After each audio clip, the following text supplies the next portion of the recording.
What is that term, servant leadership? What does that mean to you? Well, as we were saying, a lot of what we talk about is being one sent. And so I think there's a lot of action that has to come behind that. I feel like I can make a big difference serving. I mean, honestly, the first thing that comes to mind is like that was who Jesus was. Yeah. Reading scripture, I have a great example of what that means, and that's something that I think is really, really impactful. And I think that's really the only effective way to lead is servant leadership.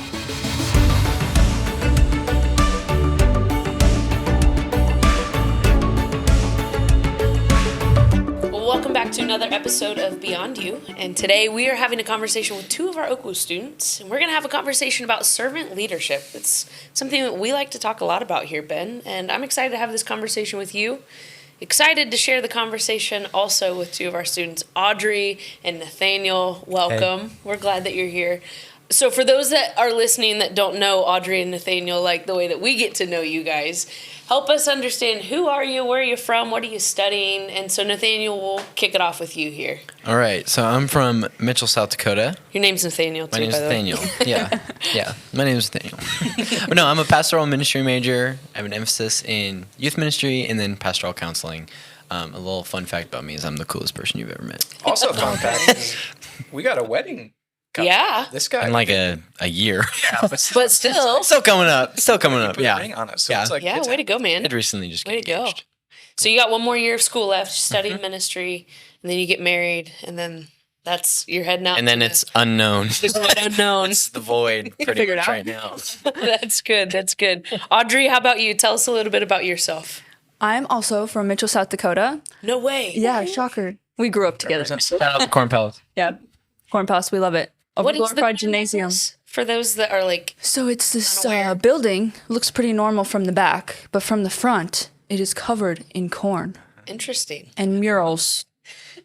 It's amazing. Like they put like murals on the side of like different pictures. Yeah. What was last year? Like a circus or something? I The don't even know. locals call it the overglorified gymnasium or the giant bird feeder.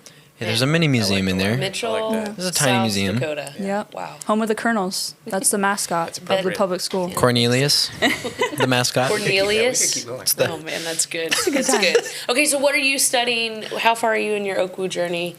I'm a sophomore here at OKWU, and I'm studying exercise science pre-PT. Nice. Yep. Alrighty, so both of you have this unique call that God's placed on your life, and it's led you to this point here to OKWU. And so, how have you seen the Lord work in your life and continue to draw him unto your draw you unto Himself during your time here at OKWU? Audrey, let's start with you on that. Well, one thing for me for sure is just the way that he's been faithful. And I know a lot of times if I'm questioning in the moment, hey, is God even faithful? I can look back and see the ways that he was. That's so good. And just the opportunities I've had with different scholarships that have become available, and just different people showing their support for me. And I just think God has made it clear that he is faithful and he will continue to be. That's good. How about you, Nathanel? I would honestly say, for my own just personal walk, just through life, God has been very faithful at OKWU. Again, He has shaped me in the ups and the downs, which the downs are not very fun. But I would say that God, throughout all of it, even when there were times where I was like, man, God, I don't really know what you're doing right now. Yeah. It's still in the end, it came through, and I was able to come out better for it. So. Yeah.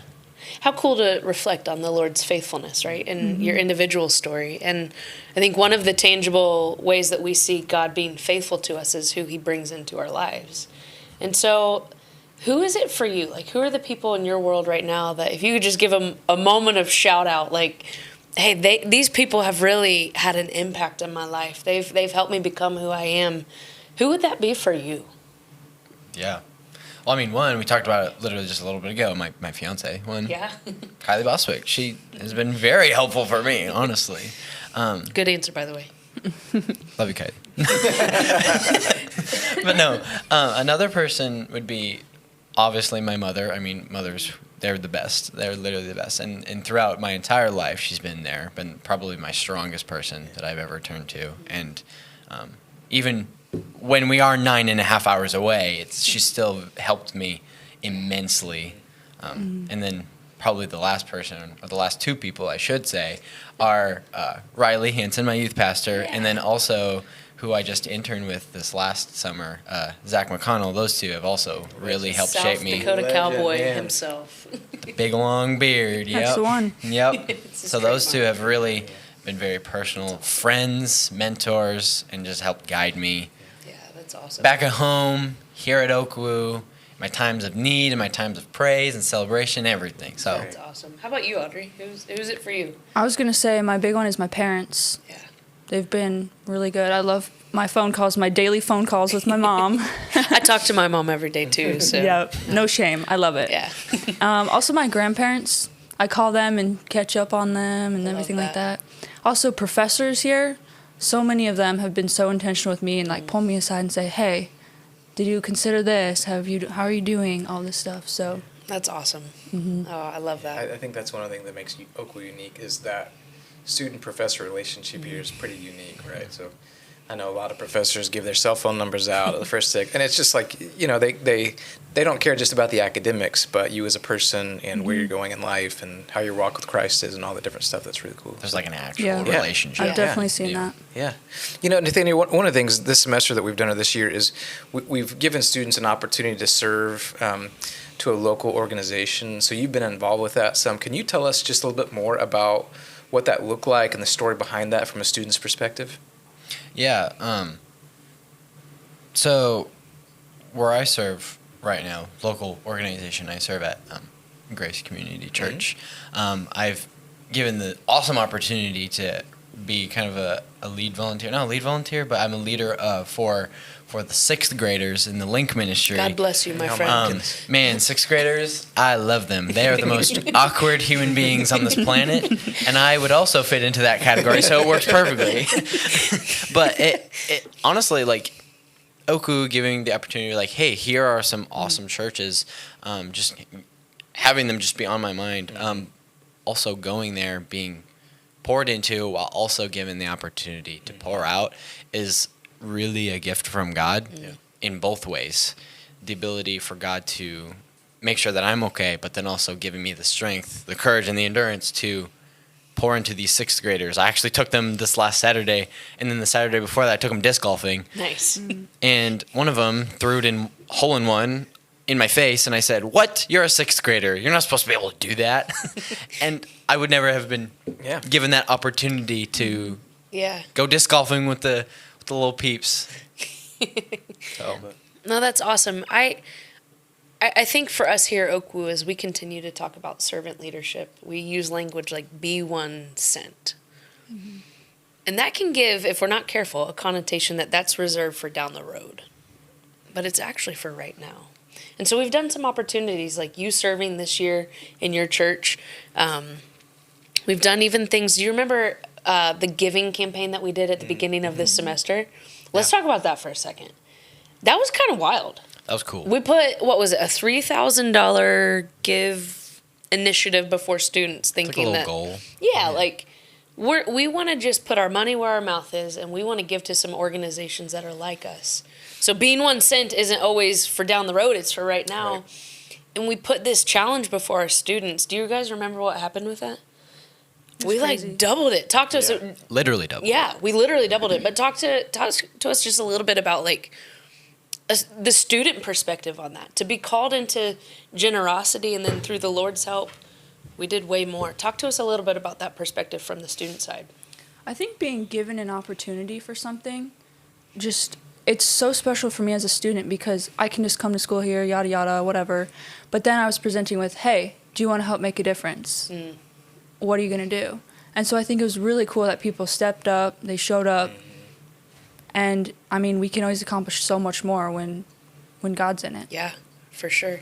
I want to tell you guys a cool story. This Yeah. is a little off script.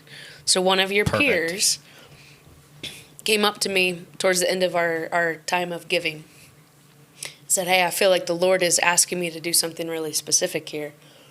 When is like the deadline of giving? And I said, anytime. Like, you can always give. And he said, okay, I will get this to you very soon.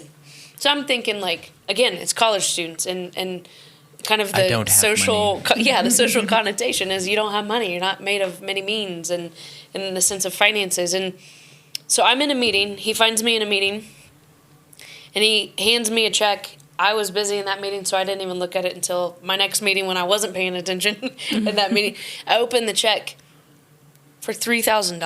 Wow. Wow. One of your peers. That's crazy. That's awesome. So I found this student, and I said, brother, like, do you understand, like, what you just did? And he said, and this is just, I think, what we're trying to do here at OKWU. He said, the Lord asked me to do it, and I'm grateful for the opportunity to be obedient. Wow. That's what we're trying Yeah, to do, absolutely. isn't it? Yep. Like, so I was surprised by that generosity, not because I didn't think he had it in him, but because it was just kind of, it was one of those things where it was like, oh my goodness. Do you think your peers were surprised by their own generosity in that moment? Not knowing that story, right? But like, It's a lot of Chick-fil-A. it Right? is a lot of it takes sacrifice. Was there an element of surprise when you all saw the end goal? I think it was like $6,500. An element in that was surprising. I mean, the first goal in and of itself, me personally, I was like, oh, that's the money right there. And I was like, but we can do it. And then the fact that we got to doubling it was something that Yeah. I didn't even think was possible. Because one, we're in college. Like, we're spending money here. This is probably the most money Right. we'll spend ever. I'm being honest here. But it was really cool to see that, like, my understanding was that, oh, that's not possible. And, I could be giving the cliche God answer. But no, it's true. Like, Sure. God Yeah. pulled through Yeah. in something that, honestly, to me looked like a miracle. Yeah. And it was really, really encouraging for me personally. Yeah. In, like, I really can give. And Yeah. it's going to be okay.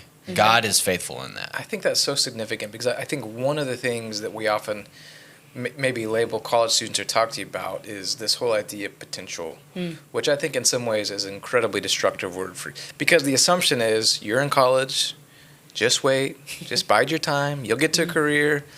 But what's cool about this and what you all did is we can do this now. Like we may not have a ton, but like whoever's faithful with little will be faithful with much, right? And so this whole concept that the $5 I'd spend at Starbucks, I'll give it to this. You do that, it multiplies, right? I think it's so cool that we had a group of students who were mobilized, not just to wait, but to give sacrificially. I mean, significantly now, right? So cool. I love that. Yeah. So, one of the things we talk about here, just carrying this conversation further, is we talk about servant leadership. I mean, Torrey mentioned being 1 cent. We talk about that here. So, Audrey, let's start with you. What is that term, servant leadership? What does that mean to you? Well, as we were saying, a lot of what we talk about is being 1 cent. And so I think there's a lot of action that has to come behind that. And I'm very passionate about serving because that is one of my spiritual gifts. And so I always feel like I need to be, well, I don't need to be. Sometimes that can be a trap too. But I feel like I can make a big difference serving. And I like to notice little things where somebody might need help and act on that. Yeah. And so last summer I got to do an internship with a ministry in Mexico called Casas por Cristo. And it was such a good opportunity to serve because what we would do is get together with teams from all over. They'd come from all over the U.S. And we spend a week and build a house for a family in need. And it was such a good application of service. And it was just crazy seeing how it impacted people's lives. And yeah, I'm a fan. Yeah. So you serve, I mean, not only your students here, but you serve, in another country too. And you spend a week down there, you end up building a whole house for a family right there who doesn't have in a week, and then you get to give them the key, and what a cool opportunity. What have you brought back with you, right? So it's a cool opportunity for you to be involved in service that you did all summer. You're going back here in a few weeks. We just talked about that before the show today. But what have you learned and brought back here to your experience at Oklahoma Wesleyan through Casas por Cristo? 2 things I want to touch on. One is just a perspective change. Yeah. Like last year I lived in Wesley, and I'm not gonna lie, I complained about it a little. I did. And then I came back from the summer and saw like whole families live in not even a building smaller than the size of Wesley room. And so I can never complain about living in Wesley again. But it just makes me grateful for all the things that I've been blessed with. And the second thing is a deeper faith in God for sure, because you can't predict what's going to happen. And oftentimes you don't know the next 27 steps ahead of you. And sometimes God only shows you one or two, and you just have to have the faith to act on that and take one step, trusting God will give you the rest. Yeah. That's so good. Pretty mature. It absolutely is. Buddy, how about you, Nathanel? As you think about, how would you define servant leadership? Well, I mean, honestly, the first thing that comes to mind is like that was who Jesus was. Yeah. Like he was the one with all the power, all of the right to do anything he wanted to do. But I just always am brought back to the passage of where Jesus was washing Peter's feet. And Peter's like, no, you can't do that. It's like, no, that's actually, we're going to flip the script a little bit. And there's a ginormous sense of humility that is very beautiful in allowing others, giving them the opportunity to be served when you're in that leadership position. And so I'm never going to say I'm perfect at it, but I will say that reading scripture, I have a great example of what that means, and that's something that I think is really, really impactful. And I think that's really the only effective way to lead is servant leadership. That's good. So why is it important to do this now? Like, what's the benefit of doing this while you're in college? I mean, Ben, you set that up perfectly. We talk through this language and lens of potential as if it's something for down the road. Why not now? So why is it important for you guys to be doing this now and not waiting until you get out, you get married, you get that job? Like, why now? Why is that important? Well, I mean, if you don't do it now, when are you going to do it? Yeah. It's just that simple. I mean, if you're not practicing now, you're not going to want to practice later. Yeah. If you're getting used to the way you're living now, you're never going to want to change. Yeah. Now, maybe you will change down the road after a while. It's something that, just like with me, an example, like cleaning my room. It's a very simple. Oh, you and love dumb doing thing. that, don't you? It's my favorite activity. No, I am learning to do that now. I really wish I would have learned to do it when I was a sixth grader. Your mom does too, I'm sure. Oh, Mom's probably listening, Nathaniel. She's probably listening around me. Amen. No, but that's an example I'd give of, like, if I'm not learning how to do it now, I'm going to struggle to learn how to do it later. When I'm married, when I have a job, when I'm doing much more than what I'm doing now. Yeah. So it's something that I should start. Oh, that's good. That is good.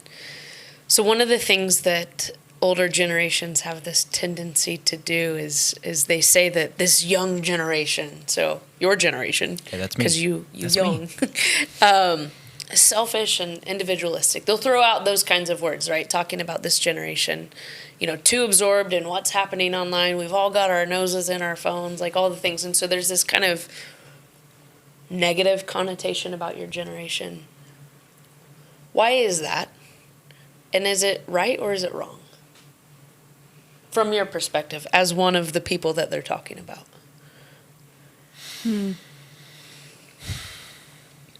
There's a sense and an area, like a little sliver, that they can be right.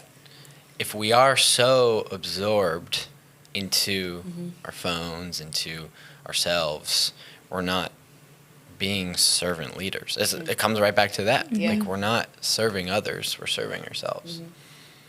But the individualistic side of things means that we're not tied down as much to places, to things, to politics, whatever. Yeah. And so there's that side of individualism that can be very beautiful. Yeah. It's just with anything. If you're a group-minded person, like you want to be with people, that can be beautiful. If you want to be to yourself, if you want to be like that, that's also beautiful, as long as, one, you don't lose yourself in the crowd. For sure.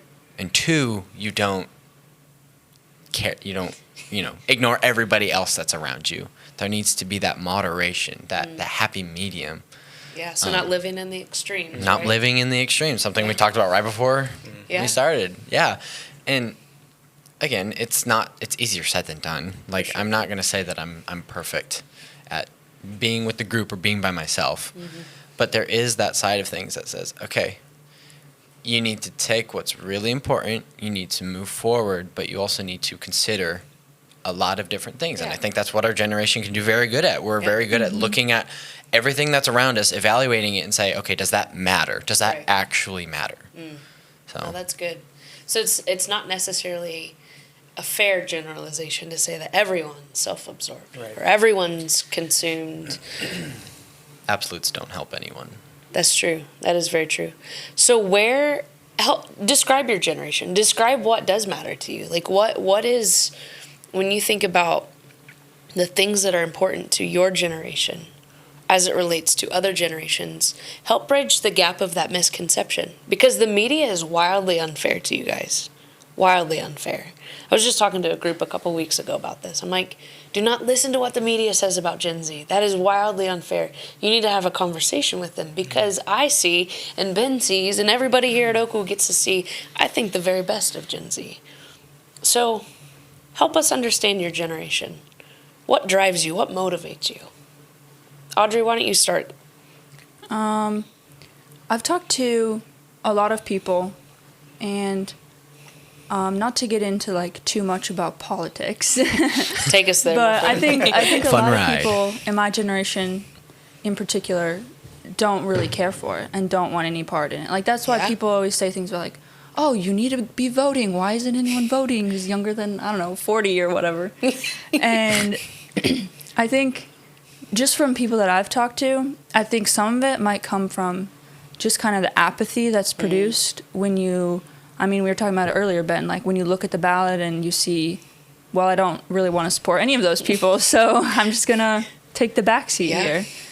And so I think, and not that that's how it should be, but I think sometimes kind of a dismal perspective of it kind of produces apathy towards it. Yeah. But I think even like what you were saying with how you guys perceive our generation, like given the opportunity, if we have people to look up to and people that can help us along, if we're given the opportunity, we need to take advantage of that. But I think we could have results. Yeah. So one of the things I hear you, and I love, Nathanel, we'll start with you because I'd love to get your perspective, is so part of it for you is this perception that maybe things like national politics or geopolitics, not interested as much, right? And you would both admit maybe we should be on some level, but then we have something where you raise $6,500 from college students, right, to do something local. So there's kind of this juxtaposition between maybe not as interested in what's going on the bigger picture, but we can make a difference here, right, in this kind of small way. So Nathan, is that fair? How would you add or push back on that perception? Something that I would say that I kind of have noticed, I don't know if this is true or not, but something that I've noticed is that our generation may look at all of these big ways to do things through politics, through whoever's president. I'm not going to dog on any president, but whoever is there, we say, okay, it has not been working for like multiple decades. So what can I do? Well, I'm not going to get up there and be president. That's for sure. I'm never going to be president. Don't say that. What can I do? What can I do here? I'd vote for you. You would? I would. I would. Yes. It's the mustache. Probably the only person. No, but there is the sense of like, what can I do? And we have to like we just say, okay, I'm in my community. I'm here right now. This is where I can actually do something. And so maybe some people are called to do really big things, like be the president. I know that for literally every other person but one person. It's like, 300 million people in the United States? Only one of them is going to be president at the time? Yeah, that leaves millions of people to do stuff where they are at that moment. Yeah. And so if I'm called to be here locally, I'm not going to concern myself as much, on a bigger scale. Because if everybody is making a difference, a very good difference where they're at, it's all going to help itself out in a way. So maybe that's where the unfair comments of individualism comes into play. Others might perceive it as, oh, they're just self-focused. They're focused only where they are. They don't care about the bigger picture. But what I hear you saying is, no, I'm going to be faithful where I'm at. I want to focus on where I am because I know, for people that are walking with the Lord, like I know that this is where the Lord has me, and I just want to be faithful to what's in front of me. One of the things I love that Jim Dunn talks about specifically in regards to your generation, is that if this generation gets right with the Lord first and foremost, and then takes the compassion that you have for your fellow human beings, and you put those two things together, the change that can come from that. Talk to us, Audrey, just for a moment here about the compassion that your generation possesses for the fellow human being, because I will say it is quite unlike any other generation. Absolutely. Yeah. And our generations aren't really that far removed from y'all's, but the compassion is noticeable. Why is Gen Z so compassionate to their fellow human being? I mean, I think one thing that I see a lot is just people coming alongside other people. Yeah. And I guess, I mean, I'm not in a different generation, so I don't have that perspective. But I know in my perspective, like, a lot of times if people are going through stuff, like, my friends and I, we're going to come alongside them. Yeah. And I think it might come from a spot of we know what it's like, or we don't want to do it alone. We don't want other people to do it alone. And so I think that's maybe one aspect of how compassion can come into play. Yeah. I mean, your generation, unlike any other, mental health is the conversation, and it's not taboo. It's, and I feel like we've talked a lot about this, like it's a normal conversation. Why is that important in all of this, in this equation? Why is mental health and that acceptance of it's okay to not be okay? How does that drive your generation, Nathanel? I think we've seen the stigma happen against mental health that has been kind of damaging Yeah. to society, locally, nationally, to where if you're not okay, you're not going to be doing things that are okay. And that's not always true. But it's a pretty fair assessment, I'd say. And so if we're so individualistic and we're very faithful where we're at, we want to be the best that we can be. And if our mental health is getting in the way of that, causing us to do things we don't want to do, 2, hurting others, 3, stopping us from doing the things we love, why wouldn't we want to fix that? Why wouldn't we want to be okay in our mind? And it's something that's rather new for our generation, everybody. So we're still figuring a lot of things out. Yeah. So it's a little bit of a bumpy road, but I would much rather take a bumpy road towards being okay than a straight and easy path where you're not okay.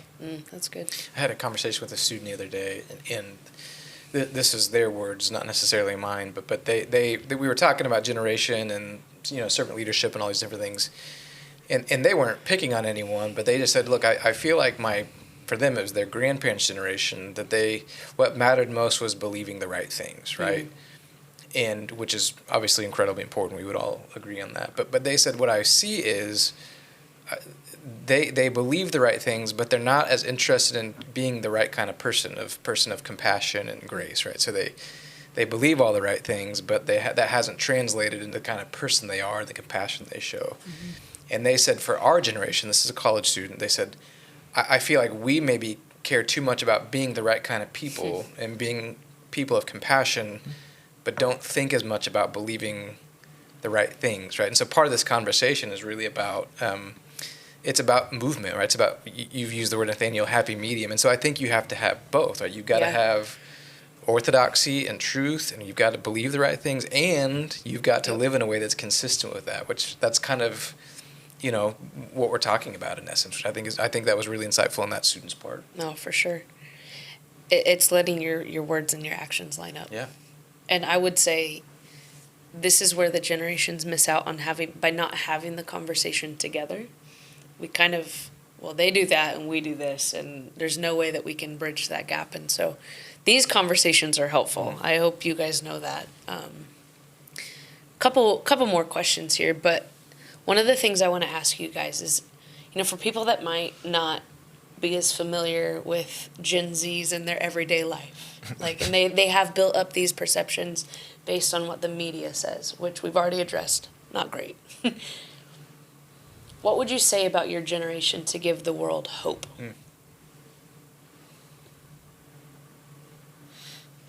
To maybe debunk what the media says.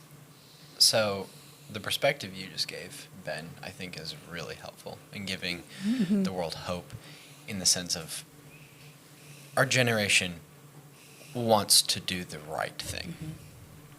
And I think there's a lot of truth in also believing the right thing. Yep. Let's say, you're not believing the right stuff, but you want to do the right stuff. Well, your beliefs are going to change what you view the right thing is. And so even if you want to do the right thing, your intentions, I would say they don't really matter if your impact is awful. If your impact is destroying others' lives, but you think you're doing the right thing, I hate to break it to you, it's not a very right thing that you're doing.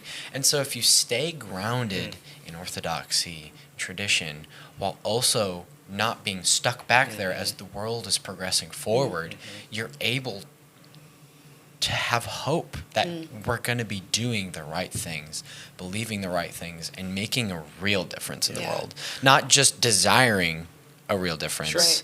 But putting it in but motion. actually putting it in motion while also not going too far and leaving and I think that's one of the things messing that, I mean, in a Torrey, and you and I've talked with, lots of college students, credibility matters for you all, right?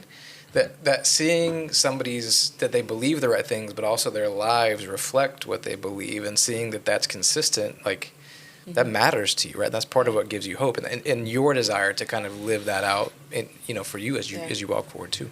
Audrey, what would you say to debunk any myth or falsehoods that people might have about your generation I to mean, give them hope? Yeah. I mean, I think if we're talking about how our generation is good at compassion and doing things in the moment with what we see around us, like, I think if we can get our foundation on the right thing, just like kind of what Nathanel was saying, if we can get our roots where they're supposed to be, like, why couldn't we have a positive future? Yeah. Why not change the world, right? Yeah. That's what I love about your generation. I know. There's this Yeah. belief. There's an optimism, yeah. I can change the world. I can go make a difference. We see that. And there's something beautiful about that. There's something that is inspiring. Yeah. So what would you say, Audrey, let's start with you. We've kind of talked about hope globally, but what is giving you personally hope right now? And then Nathan, would love to hear from you as well. I think a big thing that gives me hope is, it's simple, but it's little interactions with people on a day-to-day basis.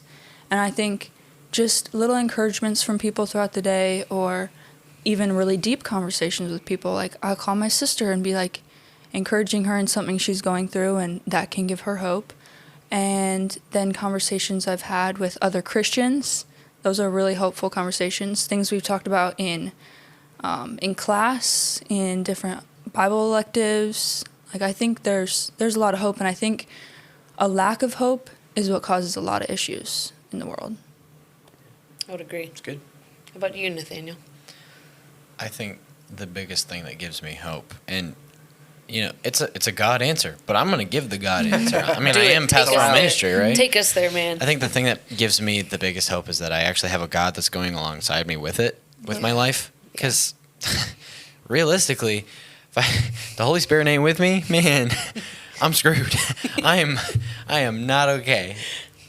But the truth is, and the hope is that He actually is with me, helping me in my strengths. I love people. I love people. Like, we took to Myers-Briggs my freshman year, and I scored 97 extroversion. That is 0% surprising for the two of us, as we know you. That is 3% introversion, and that is factual. And so the Holy Spirit is working with me in my life. One, changing my personal life. Use the word. I'm in Doctrine of Holiness class right now. Sanctifying me. That's a big word. Shout out Mark Weeder. Shout out Dr. Weeder. Yeah. But also, He's guiding me, instructing me on how I can help people around me. Yeah. The local body of believers, the local body of unbelievers, all of them alike. I love people, and the Holy Spirit knows that, and He's helping me with loving people. Oh, that's so good. And Giving them also, hope. as Christians, we know the end of the story. Right. So that's Right. a lot of hope right there. Heck yeah. Makes the days that are hard a little less Gives challenging. perspective, yeah. Or anything else? Any other questions? No, for I you? think we have a game. I think we have a game. You want? Yeah, we got a little game we're gonna play with you. No, guys. Oh, listen. a game? Ben and I are gonna date ourselves with this. Why don't you game. start, and I'll Should jump we in. sing it, or should we No, just say nobody we wants to should? do it. Okay. Nobody What is it Yeah, about I to agree. I agree. No. Okay, So here's the game. all right, you It's explain called it. Finish the Lyric, and this is just going to be some throwback Christian worship songs, some contemporary Christian music. How I think far we've got, thrown I back think are we've got we? from the 2000s to the 90s to that. We kind Yeah. of work our way generationally, right? Just for the people that have listened thus far, what year were you guys born? 2002. Bless the Lord. 2004. Oh gosh, goodness. I Ben. won't tell you. I'm not going to tell you. Oh my. Okay, When were so you guys born? No. anyways, so just for reference, when we bring these up, most of these songs predate your earthly existence. Nice. So we're just gonna test. Fantastic. We're gonna test it here. So if I were to throw out, let's just, for example, Savior, He can move the mountains. My God is. Finish it. Why did you say? Mighty Audrey to wins. say. Way to go. One point. And Nathaniel with the style points of singing it here. Mighty to say. Let's You got do the another next one. All right. Name above all names, worthy of all praise. My heart will sing. Wait, I got it. Can we say it again? He's Yeah. the we name go, Torrey. above all names. What's Heart the will next one? sing Worthy your of praise. My heart was saying how great. How great is your it? name." Chris Tomlin. There we Well done. go. Can I do this next one? So I bad. don't I'm know not gonna this sing next it. one. 2 to do. 0. I don't know. All right, so it. this is back to the 90s. Okay, so we're going to take it back. I'm a This is 90s like kid, so maybe before that's you were why I don't born. know. So if you don't know this one, so you can't fill in. But okay, here it is. I will enter his gates with thanksgiving in my heart. I will enter his courts with praise. I will say this is the day that the Lord has made. I will rejoice for. Dude, no? I don't know it. I'm just really thinking of I'm songs just right trying now. to say It's the kind verse. of it. Yeah. He has made me For He has glad. made me glad. Interesting. You don't No. know? Okay. Maybe I'm a youth throw as back well. to my childhood in the Maybe Wesleyan if you put a church. tune behind Hey, this it. one's a Yeah. good one. This one's a good one. Is it? What will people think when they hear that? It's not a good one. This is kind of outside the bounds of worship, right? Was Yeah, that fair this to When they is say? find that Jesus it's true. freak. Close. Close. What people think How do you when know they that? learn that I'm a Jesus freak. There you go. Hey, That's there it that's is. that's Jesus freak. Oh, There we go. forgot about that one. I'm gonna go out on a limb. I don't know that anybody's gonna get this one, but we'll try anyway. Oh man, I won't even get this one. Every- And I'm so looking at it. My memory for this one Where's is Jeremy like, when Camp I at, was a huh? kid in our church, like every time a pastor was called to go somewhere else, somebody would sing this song and everybody would cry. And then, okay, and blank forever, if the Lord's the Lord of them, and a blank will not say never, because the welcome will not end. This is Michael W. Smith, so this is like back He's just in the tearing 80s, up the but ivory. Just gave me like Take two You should blanks right definitely away. sing it. I'm not going to sing it. Friends, right? Friends. And friends are friends forever. Oh If the Lord will, yeah, This is well before your time. yeah. Nope, man. that one is a You, no. Are you It an went over my '80s head. kid? I'm an 80s kid. You're an So far, 80s kid. I was born in I've the been able 80s. to do all of them except for year 2. Good job. It's pretty good. Any others you want to do, Tori? I feel like, what if we just throw it back to do the great equalizer here? None of us existed in the 1800s. Okay. Only a couple of us here existed Bringing in out the a 1900s. Charles Wesley hymn, huh? Actually, Fanny Crosby. Oh, that's a Ooh. good one. Yep. This one's hard because it starts, the blanks are here at the beginning. Yeah. So just hang Okay. with me. Blank, blank. Oh, I know this one. Jesus is mine. Blessed assurance. There Well it is. done, Audrey. Blessed assurance. Jesus is mine. Thank you for not having me Hey, that's sing like the I rest. was super hoping she would current. answer, so you would just Doesn't keep Chandler going. Moore sing that or something like that? I don't even know. Excuse me? I don't know. Chandler Moore. Well, sure. He does a remix of it, a modern one. Guys, Anderberg, this is Nathaniel. fun. I have had a blast today. Ben, thanks for being in the Yeah, absolutely. conversation. Nathaniel, Audrey, I mean what I say when I say that you two are among the best people that I know. And I'm grateful that Thank the you. Lord brought you to OKWU. I'm grateful that people like Ben and I get a front row seat to your life. You both, if ever there were people that we would say are the real deal, like they got it, it's you guys. Because it's what we talked about today. You live out what you talk about. You're a servant leader, and we just want to say thank you and encourage you both. Keep doing what you're doing, and yeah, we're so proud of you. We're so proud of you and what you stand for and who you represent. So thanks for being on the conversation today, and thanks for listening. As always, if you have additional talking points or conversations that you would like for us to cover on the podcast, drop a comment. Let us know. It's helpful to us as we think about planning for the future.